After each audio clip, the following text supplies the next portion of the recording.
We're in the SUE archives. I'm Bill Young, and this is KERA's 65th anniversary in North Texas. And we've got two really special programs tonight from a series that was done in the early 80s with Ossie and Ruby, Solo Song for Doc and Ghost Stories. And with us, Bob Ray Sanders, who, you were at the station when I started. Yeah. You had a show on 90.1, a gospel program, but I think you might have been the station manager. I was station manager of a radio station when you started. Okay. I became manager of the TV station a little late. I feel like you should be sitting here talking to me to be part of the 65th, but with Ossie and Ruby, and that was one of the first things we did when I started working there. And I remember being this kid going, oh my God, this is Ossie Davis and Ruby D. Yes. How did that start?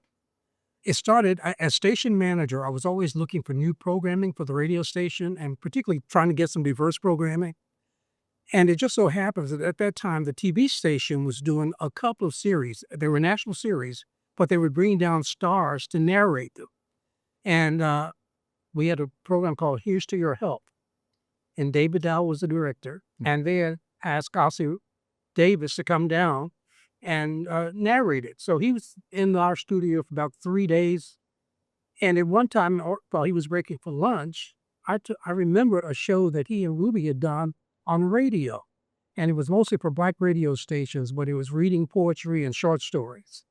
And I thought, man, if we could get those shows and just run them on KERA, that would be great. So that's what I wanted. I asked, I said, Ossie, you and Ruby have this fantastic show that I would love to get to play here. He says, well, the only problem is we don't own those shows. That is a stumbling block. Yeah, the shows were presented by Kraft. So Kraft owns those shows. So, and we can't get them. But Ruby and I have been thinking about doing that same kind of thing for television. Ding. I said, really? And of course, we talked a little bit more, and then I went and told Ed Pfister, who was our president of the station then, I said, Ossie, we've been thinking about doing a television show. Maybe we could do it with them. And he sent me to New York to have a conversation with them. They were really interested. Came back, told Ed. Ed said, okay, let's do a pilot. And he authorized $10,000 for us to bring Ossie and Ruby down, a big old $10,000. To do a pilot. We did a 20-minute pilot that we showed some of the other stations. And then we went in and found fund for it from Alcoa Aluminum. And the rest is history. Yes. And what I loved in watching the series is you see the names that you were able to bring in, and especially in the shows tonight, you have Anthony Zerbe and Roscoe Lee Brown. And then, Ghost Stories, which is the second program tonight, E.G. Marshall. But there was Della Reese, there was Cleavon Little.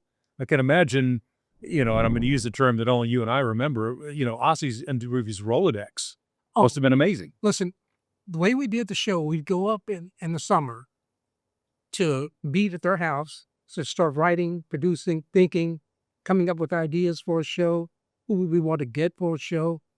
And we reached for the stars. And I knew my favorites. I knew I wanted to try to get Billy Preston, which we did get, of course. Tyne Daly we got, and he was superstars. And we didn't really have any money. I mean, because that first season, we barely made it through. And for the stars we were coming in, they came in for scale. I'm talking about they were making like $1,200 to spend for a week. Yep, for a whole week here in Dallas.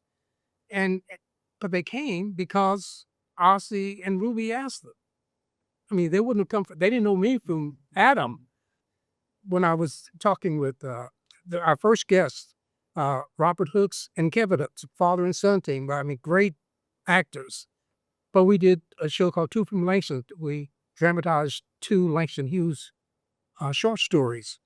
And Kevin Hooks was out there with us, and his father said to me, he says, I really enjoy doing this, but you guys are not paying any money, right?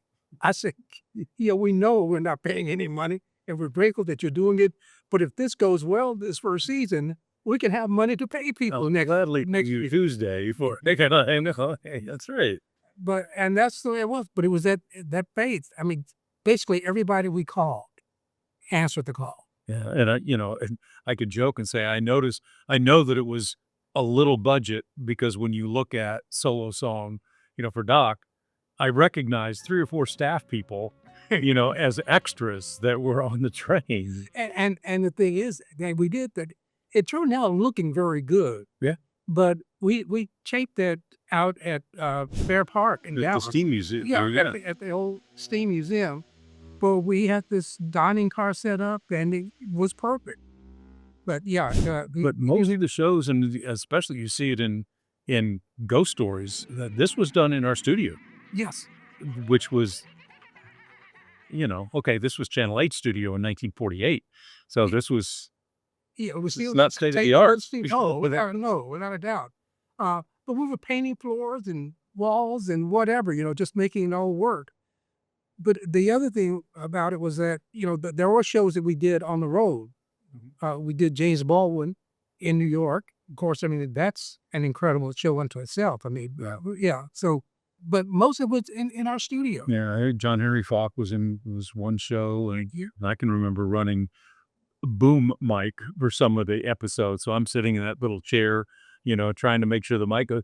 And I'm a kid doing this. I'm like, okay, I think I'm And gonna it's like this amazing place. that the mics didn't ruin a lot of the shots, because I mean, Because I made sure that they weren't in the say, here we were. I mean, we're still amateurs, Yeah. really, trying to produce a national television show and somehow pulling it off.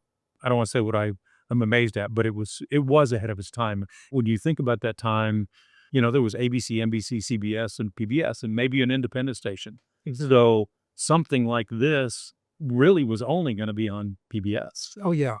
What I thought was fun in stepping back and watching, all of the shows and going back and looking at all the ones we'd find, and you see just the ability of both Ossie and Ruby. I mean, incredible, people to begin with, and spent time talking to, anybody and everybody that was on the crew or just around, but so good, whether it was drama or comedy or, whatever it was, they were able to really get into whatever they were doing. And the audience stayed with us. I mean, okay, we have gospel one day, and then we have something like Yeah. Soul Song for Doc, which is a very moving piece. And Ossie was just super. And of course, Anthony Zerbe was, You gotta say all of the people who brought in, they were at the height of whatever, was. and Roscoe, you're talking about voice, Roscoe Lee Brown. Yeah. And he just made it. I mean, he narrated that thing perfectly. Yeah.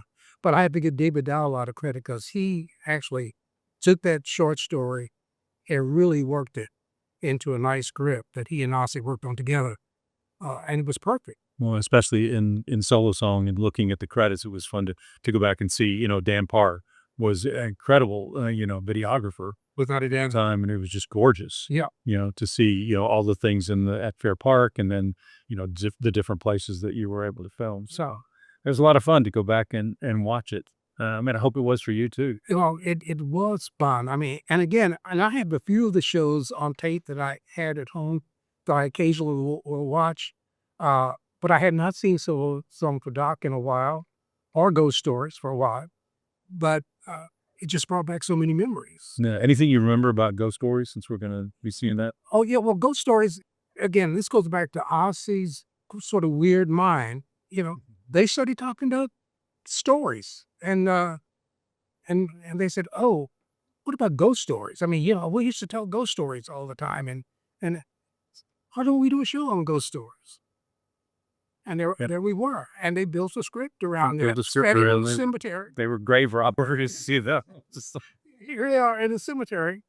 And that, as you see, it's hard to imagine that coming in our studio. Yeah. I mean, it had the smoke machine, the dry ice, whatever it was. It was pretty fun. And then you think, okay, 2 weeks later, this is going to be a pledge drive set. And you and Bob Bordelon will be talking about Monty Python, So, You got it. so it was fun. Well, thanks for coming by and sharing, your memories of Ossie and Ruby and just your stories. And, I hope everybody, whether you're seeing it for the first time in 40 years or seeing it for the first time, we hope you enjoy, with Ossie and Ruby. Right, you?